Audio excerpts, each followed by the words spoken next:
প্রায় 1 মাস পেরিয়ে গেলেও কলকাতার আরজিকর মেডিকেল কলেজ হাসপাতালের চাঞ্চল্যকর হত্যাকাণ্ডের রহস্যের জট খুলতে পারেনি কেন্দ্রীয় গোয়েন্দা সংস্থা সিবিআই।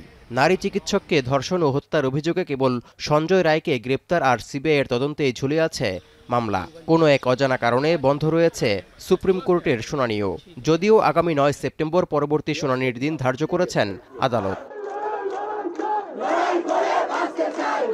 এই অবস্থায় ন্যায় বিচারের দাবিতে চলমান আন্দোলন আরও বেশি জোরালো হচ্ছে। প্রতিদিনই কলকাতার বিভিন্ন গুরুত্বপূর্ণ সড়কে চলছে আন্দোলন।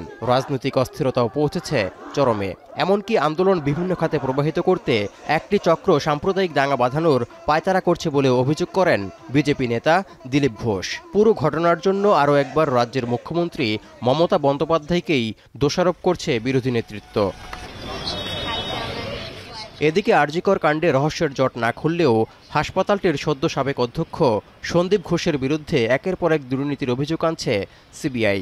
সবশেষ তদন্তে দেখা গেছে হাসপাতালের খাট, ওষুধ এবং বিভিন্ন সরঞ্জামেই মাসে 7 থেকে 8 কোটি রুপি দুর্নীতি হতো আরজিকরে। এই চক্রটি কিভাবে চলতো তাও খতিয়ে দেখতে শুরু করেছে সিবিআই। সিবিআইয়ের পাশাপাশি তার বিরুদ্ধে উঠে পড়ে লেগেছে ভারতের আর্থিক দুর্নীতি বিষয়ক তদন্ত সংস্থা ইডি। শুক্রবার সন্দীপ সহ তার স্বজনদের বাড়িতে তল্লাশি চালিয়ে ব্যাগ ভর্তি নথি জব্দ করেছে সংস্থাটি। হাওড়া থেকে গ্রেপ্তার করা হয়েছে সন্দীপ ঘোষের ঘনিষ্ঠ ব্যবসায়ী বিপ্লব সিংকেও।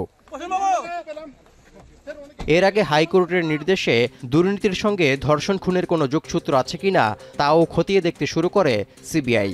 পরে ওই নির্দেশ চ্যালেঞ্জ করে সন্দীপ ঘোষের করা আপিল শুক্রবার খারিজ করে দেন সুপ্রিম কোর্ট।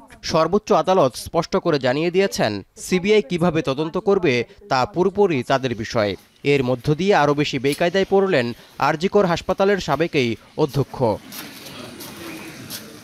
তৌহিদুর রহমান, এখন বিশ্ব। শিয়া বাটার ও ভিটামিন ই সমৃদ্ধ lily glam beauty soap. Lily, always beautiful.